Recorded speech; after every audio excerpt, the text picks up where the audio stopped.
Welcome to our monthly workshop at the University of Kentucky offered by the Office of Work Life. And this month we're going to be talking about family time and setting expectations. And our speaker today is Amy Rodquist-Kodet, and she is one of our health coaches here at the university. Thank you, Amy, for being with us today. Hey, Izetta. Hey, everybody. Thanks so much for having me. I always love talking with this group. I feel a special connection as a working parent. I have a 17-year-old daughter and 4-year-old twins.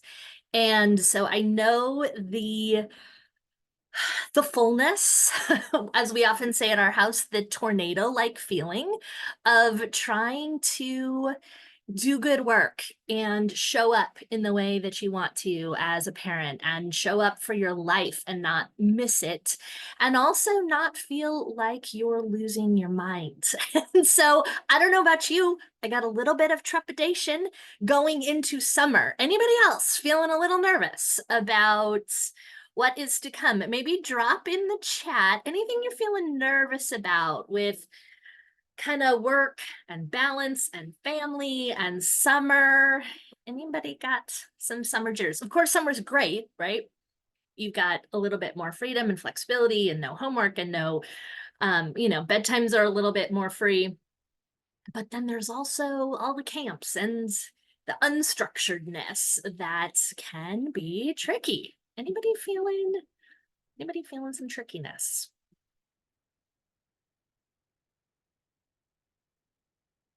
Yeah, Sarah is saying my office is short-staffed. We're dealing with issues, and I still want to have time to spend with my kiddo. Yeah, absolutely, Sarah. I feel that. Yeah, Alicia's like, all of it. Absolutely. Jennifer's like, not sure my kids will like the variety of camps that they will have to go to. Yeah, during the summer. I know, funny, we want to like create this like enriching environment. And sometimes they're like, I don't want to go to that. I don't want to do that. Right. And you're like, oh, you're going. Oh, we're doing it. Yeah, I know. Erin was saying my dad may be moving from Ohio to Kentucky this summer. Absolutely. So we've got like, there may be some big feels, maybe some good things, maybe some really hard things about that. Absolutely. Jill was saying multiple camps, different closing times, none near work. Of course, they're not near work, Jill. That would be too easy. Yeah, Kelly was saying summer childcare. Oh my goodness, do I feel that?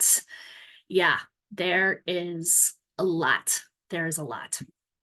And so, I wanted to start out by kind of just honoring the fullness of how tricky this time can be. I don't come here with any magical solutions, friends.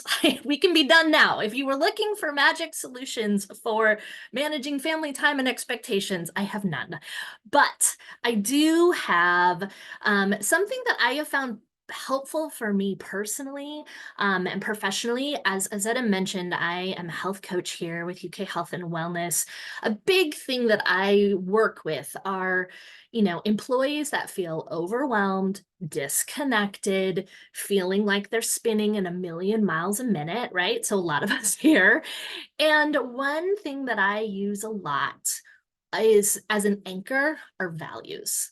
And when we get clear on what our top 3 or 4 values are, we have a rootedness about what's important to us. I like to use values as this almost like a filter of kind of putting difficult decisions through, putting opportunities through, and kind of asking ourselves, okay, is this opportunity that just came up, is this thing that we can say yes to as a family, is this getting us closer to the stuff that really matters to us this summer, or is it taking us further away?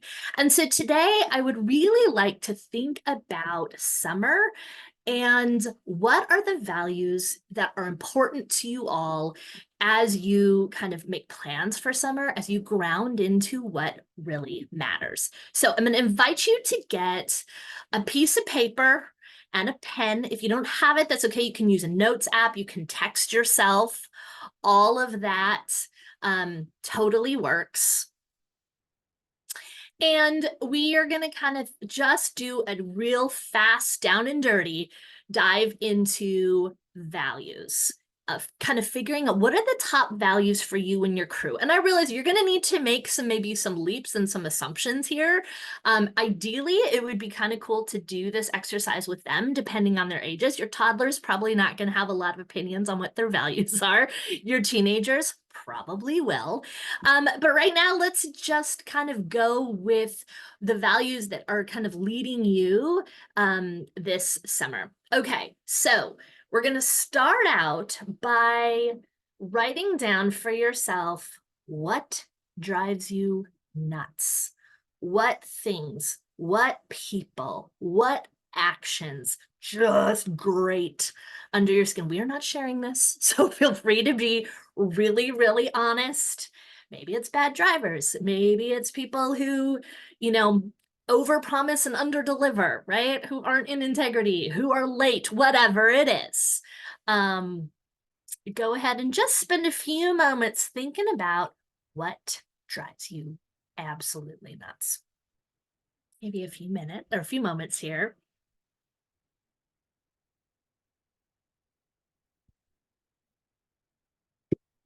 Sometimes it's a long list, and that's okay. Like I said, this is just for you.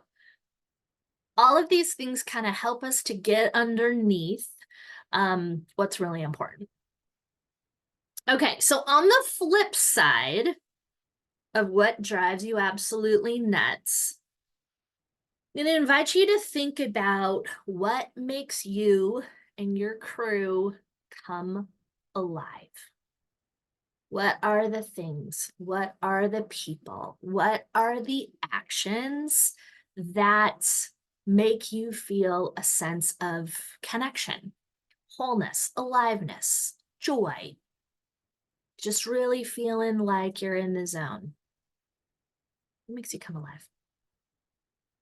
And like I said, depending on like what your family system might look like, maybe you are a caregiver, maybe you are taking care of your elders, maybe you've got little people at home or big people in college, right? You can kind of define this for yourself. When I talk about your crew, that is, yeah, who are you with this summer? And what makes you all come alive, especially when you can kind of think about together, what are the things that really light you up? And it can be hard. I know, as I kind of mentioned, I've got these 4-year-olds and I've got a teenager, and there are very few things that are kind of like that bullseye that makes us all come alive, right? Yeah, Dino Ranch doesn't really do it for, the teenager. And my little guys aren't too interested of doing a lot of the teenager activities. And so it can be kind of hard, but you can kind of think for yourself, yeah, what makes you come alive? Yeah, Elizabeth was saying spending good time together, watching people enjoy life. Chiquenta was saying family game night. Yeah, beautiful. Beautiful. Absolutely.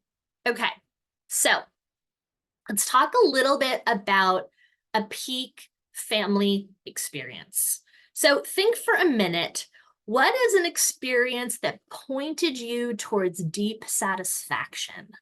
What were the ingredients that made it special? It does not have to be like some big giant family vacation, right?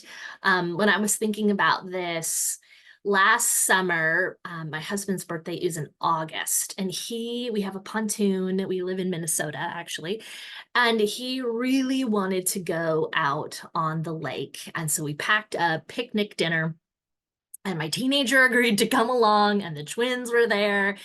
And it was like, we had dinner and we kind of had fun food, and then we all got in the water, and for like 5 minutes there was a sense of connection, silliness, fun, engagement. Like we were all there, my little guys were in their like big life jackets and they're swimming around. And yeah, it didn't last long, everybody. Like it was a small blip, but there was something really, really magical about it. So think about that. What is an experience that had those pieces of connection for you, where you could just take a snapshot and be like, oh, that was really nourishing. That was really satisfying. What were the ingredients that made it special? It didn't have to be, maybe a lot of money or someplace really fabulous. Maybe it was, a, a family picnic, or you saw some live music at a concert in the park. Like, what was it that you want to kind of savor? Jill was saying we love going for hikes and picking up litter as a family. I love it. My guys are very much picking up the garbage. That is definitely something that feels really purposeful, right? Sometimes super gross. I'm Jill. I'm interested to know if y'all use gloves, but very cool. Very cool. Courtney was saying we live by just add water. Courtney, I love that. Anytime we do a water related activity, everyone is happier. That's so true. So true. Having dinner as a family, Peggy shared. Beautiful, right? Jennifer said it's hard to find something that satisfies everyone in the family. Jennifer, I get it. I feel it. And so part of this too is to just almost be like a detective and notice when there is a little bit of peace in the family. Notice what is happening. Maybe there's good food. Maybe it's doing something out of the ordinary. Like I said, these don't need to be big things, but just kind of having those glasses on for noticing when there is a sense of connection and aliveness. And Jill was like, yes, on the glasses. That's awesome. Warren was saying family movie night or Friday night dance party with our 4-year-old. Warren, I am such a fan of the dance party. Absolutely. So, so fun. Chiquenza was saying Sunday brunch. We all live in different places. Beautiful, right? So coming together over food is appreciated and joyous. I love these, y'all.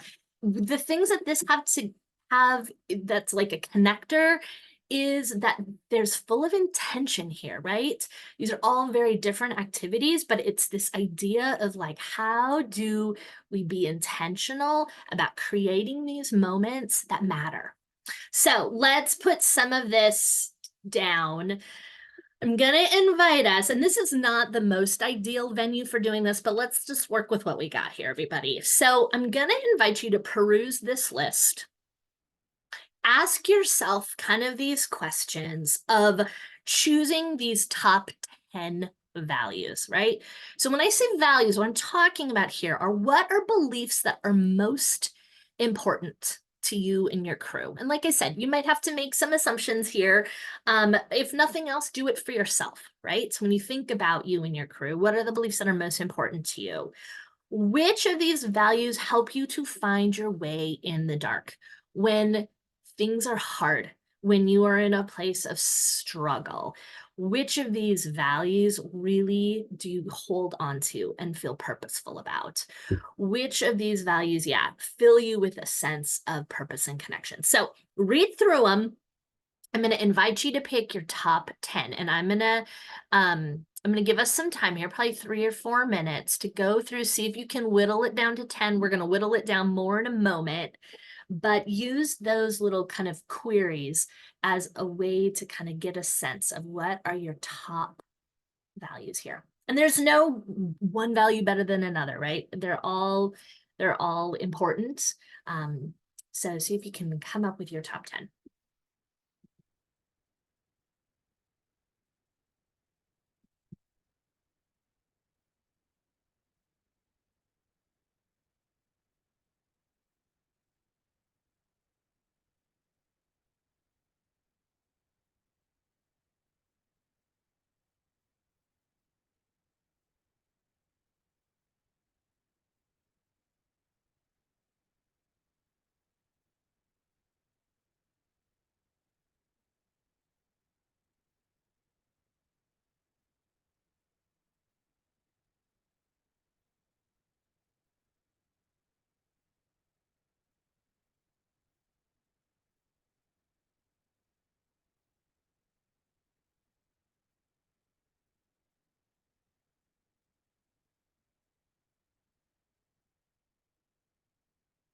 A little few moments more here.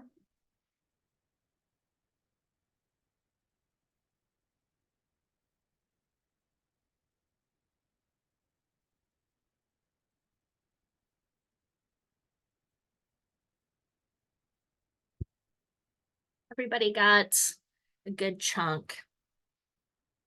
And we're kind of on like speed zone right now. All right, we're going to come back to this page, but I'm going to move us away for a moment here. So look over those top 10. And like I said, our goal here is to whittle it down to 3 to 5, mainly because 10 is too much to work with, right? Because when I work with my clients around values, we want these values to come alive.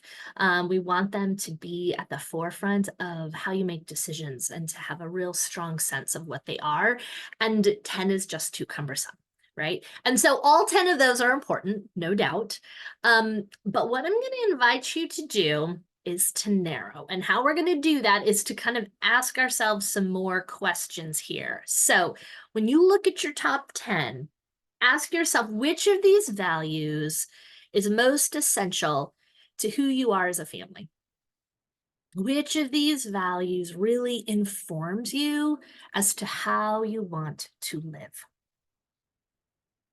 Which of these values help you to thrive and be at your best? Individually, collectively, as a family. And this one is a real game changer for me. I love this question of this idea of, is this value a filter we can use to make hard decisions? Do you hold on to these values in the dark when things are really, really hard? Does it help kind of illuminate what's most important to you, right? So everybody, let's see, I'm going to go back here.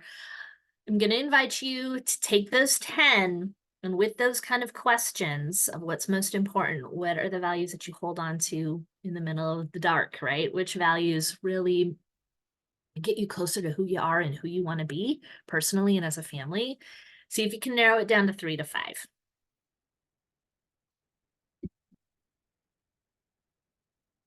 Yes, Sarah, I will absolutely send this list out.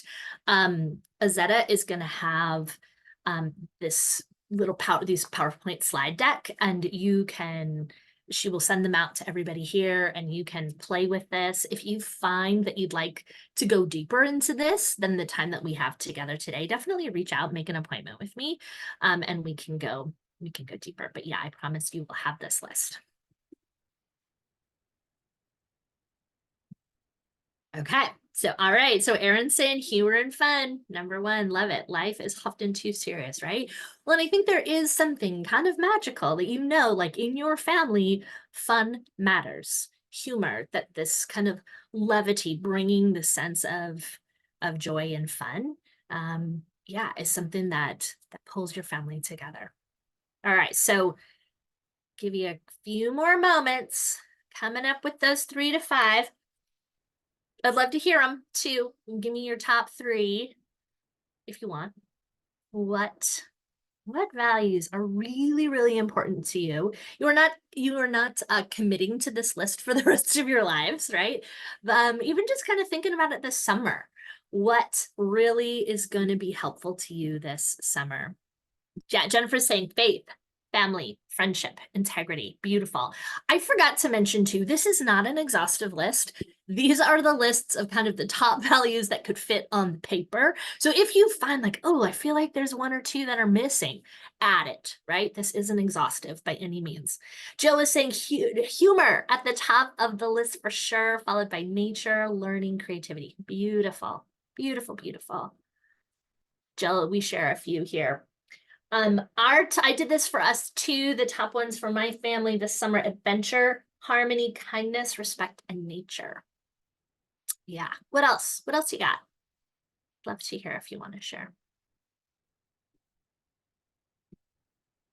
Peggy, faith, integrity, creativity, beautiful. Yeah, Matt, absolutely. Rest is absolutely an option.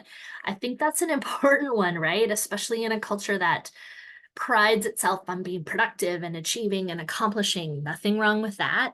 And we're also burned out. We're also anxious. We're also incredibly overwhelmed. The majority of clients I work with are at the brink of their capacity in total overwhelm.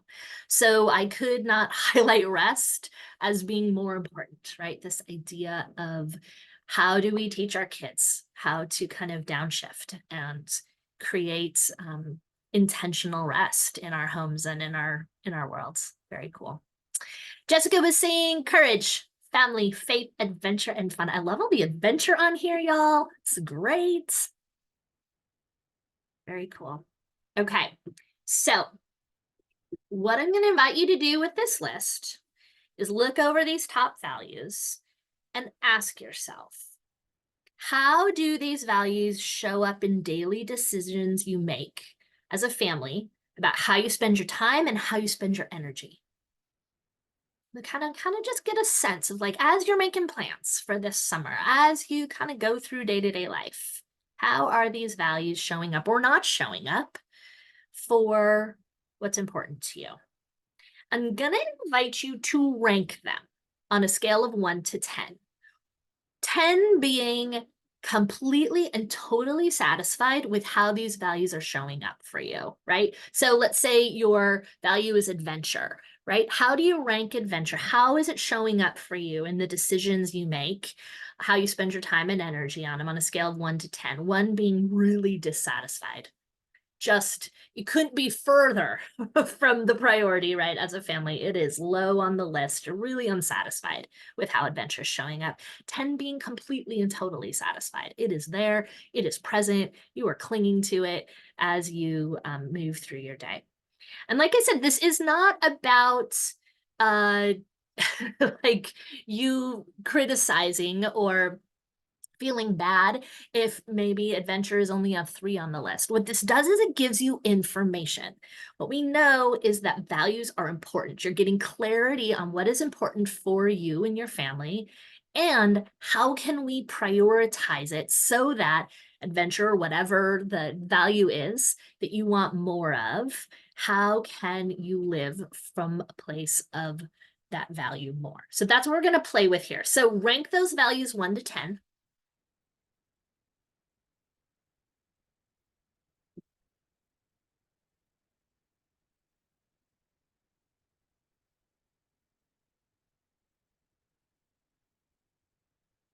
Okay. Oh, Erin, I see your comment here. Meaning is in the top 3. Beautiful. If it doesn't illuminate understanding about each other, ourselves, I really don't want to do it. Yeah. So for you, Erin, like, meaning has got to be there. It is a really important filter for how you want to spend your time, how you want to spend your money, how you want to spend, engagement as a family. So an open-ended question game would be way better than just a competitive game, for sure. Yeah. So being intentional of how do we bring meaning into the world. So what I'm going to invite you to do is to pick one value you would like to play with. What is one value? Ideally, a value you've marked below an 8, right? It's a value that's really important to you, but you are noticing it's not getting as much airtime in your family as you would like. You're noticing that maybe it's not showing up in the ways and in the decisions that are most important to you. So we're going to play with this for a minute. So choose one value that you played with, and you can then like do this with the rest of the values, but for the sake of time, we're just going to pick one.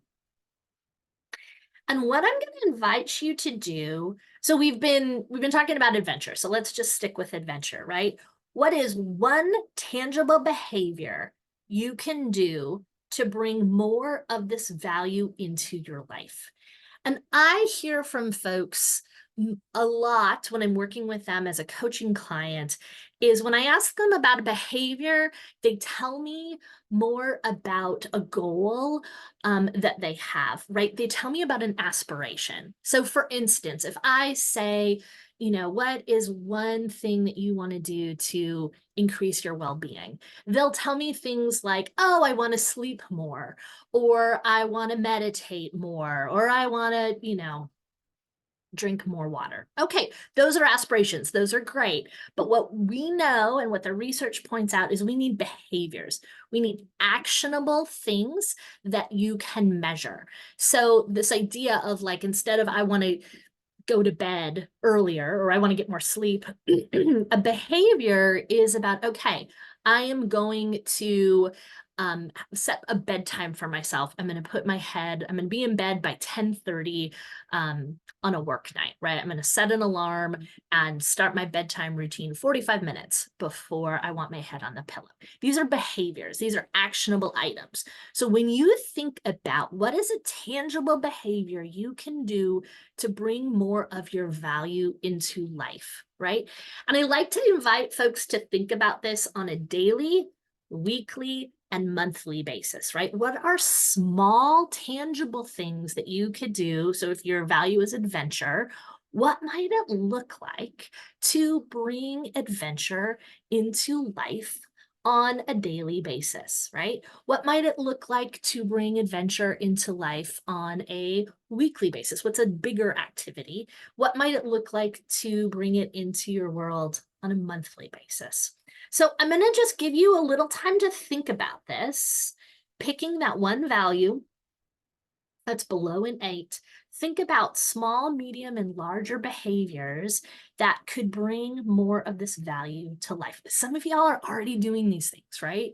So if the value is fun, maybe it's a commitment to having one fun family thing that you all do each night. Maybe that's a dance party. Maybe people are telling jokes. Maybe it's a game of tag outside. I don't know, right? But thinking about a commitment of like, yeah, we are going to prioritize fun on some level. Maybe then on a weekly basis, maybe that looks like the family movie nights or a commitment to doing like one crazy family dinner every week where you eat dessert first or you eat without silverware or y'all, I don't know. I'm making this up. But the point is thinking about these smaller, medium, and bigger ways that you can bring these values that are important to you, right? So I'd love to hear from you all. What is a value you want to play with more this summer for your family? And what is a tangible behavior that you feel like you could bring into your routine? You could bring into these warmer summer nights. What do you got? Would love to hear. Anybody feeling stuck, needing a little bit of group help, group brainstorm? That totally works too. What do you got?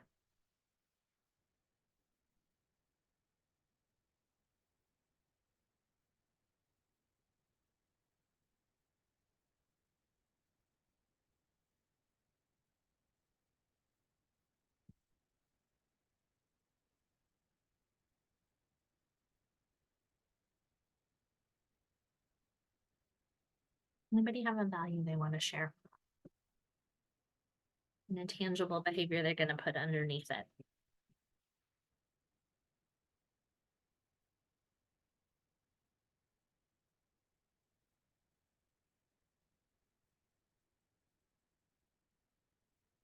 Yeah, Erin's saying, how do we incorporate more time together without it being a chore? Absolutely. Well, kind of thinking too, Erin, like I don't know how old your kiddos are, but we're going to talk about this on the next slide, but getting their involvement of like, what do you think a value is? And inviting them to kind of think about what do they think a value is too? What is fun for them?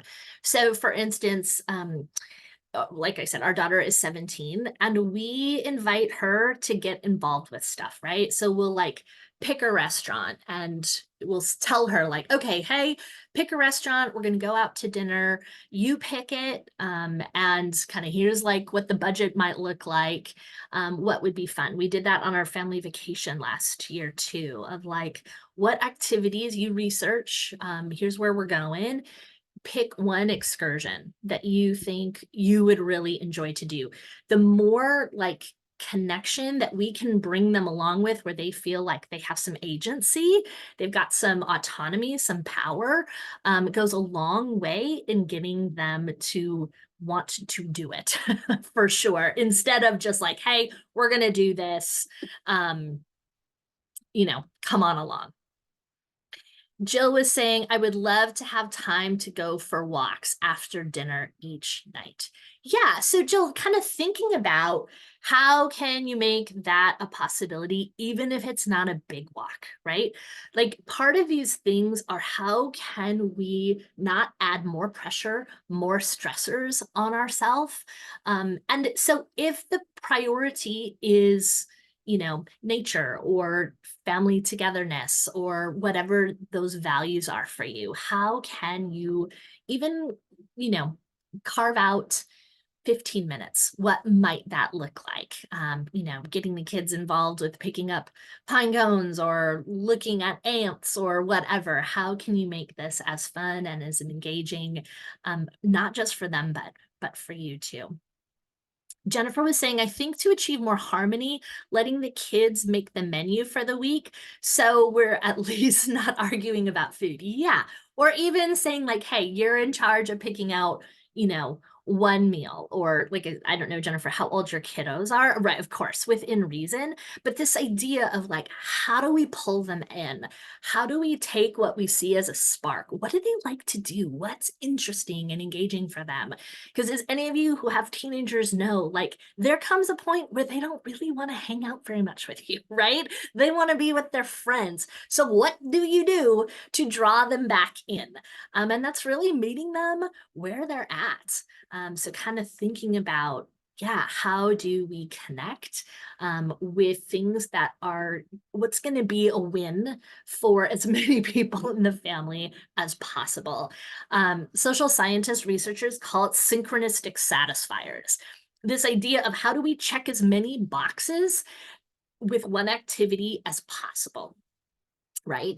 And so, what's an easy win? It might be ice cream. I don't know, right? So, here are some things to remember making these values real and collaborative. So, as we just mentioned, right, talk about these values with your crew. What matters to them this summer? Get their ideas.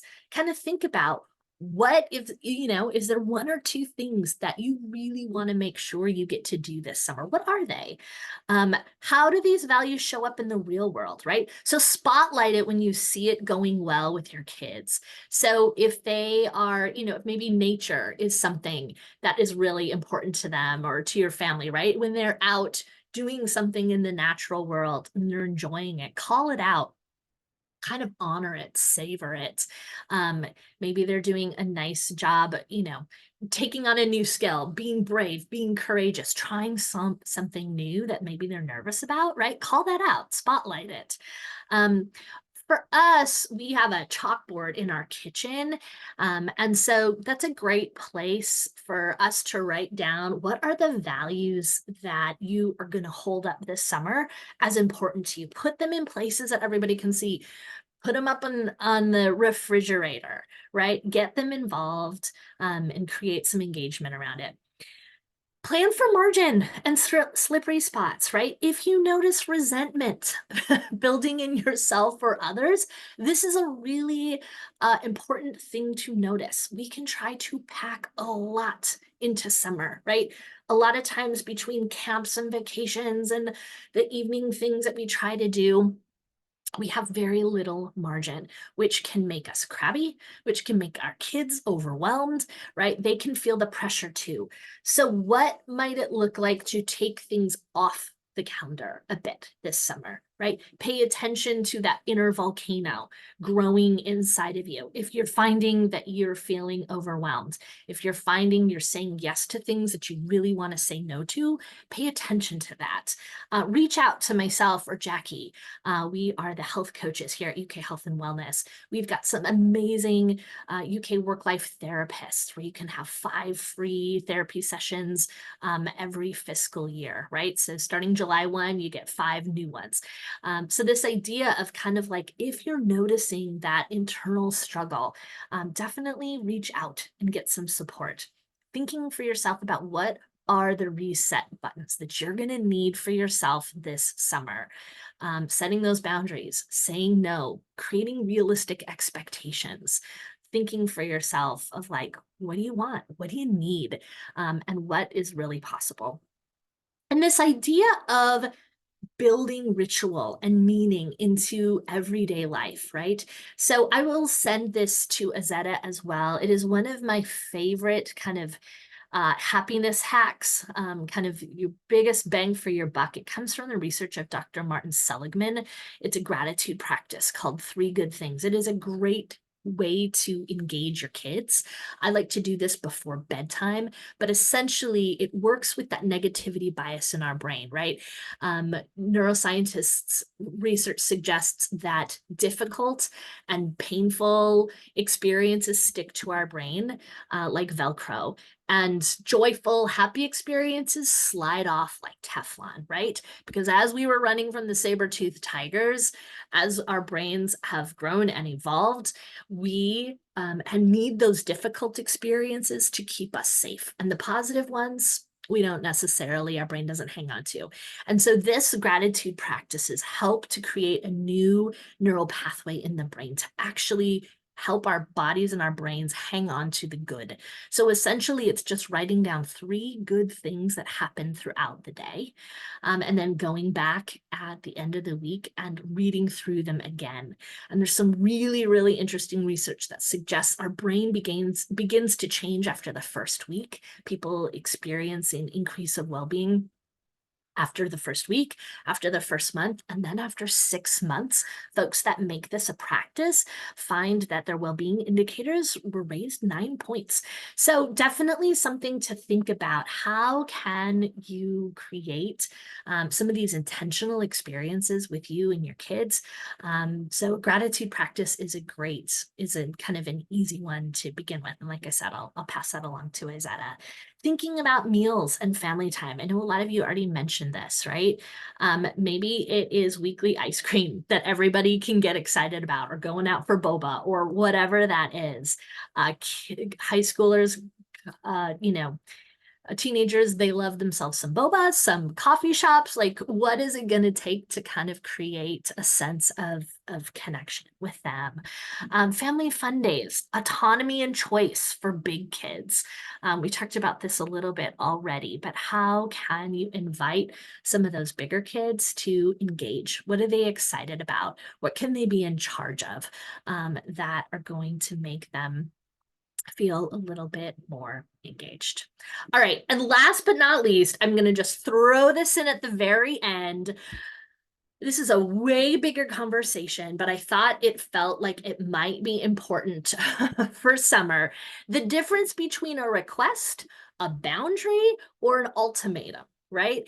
And I find that so many of us, myself included, find that we're making requests when we thought we were doing boundaries. And so I think it's just a really helpful thing to kind of review here. So if your boundaries aren't working, you're probably making requests instead of setting boundaries. So this idea of a request is when we ask someone else to change their behavior.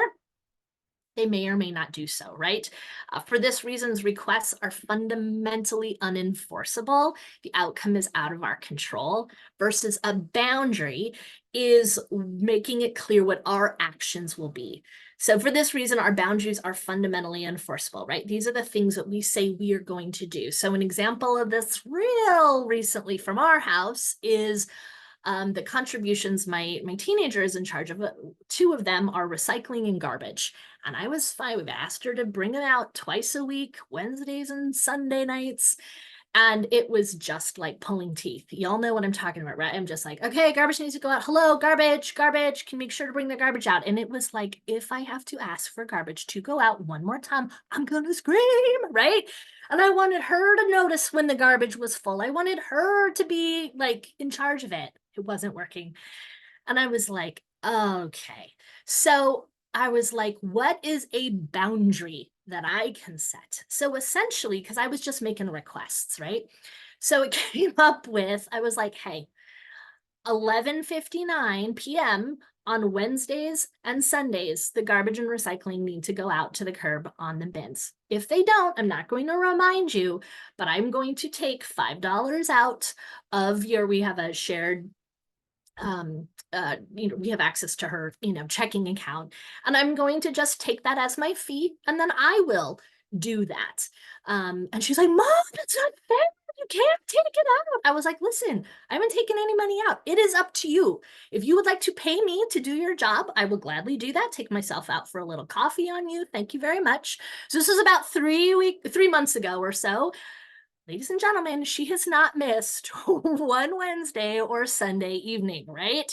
So this was just like one example of I was making a request after request after request, and it wasn't going. So it was kind of thinking about what is the boundary? What is it that you are going to do when there is a behavior that just isn't working? So if you want to go deeper into any of this, please let me know. This is something I work with my health coaching clients about a lot.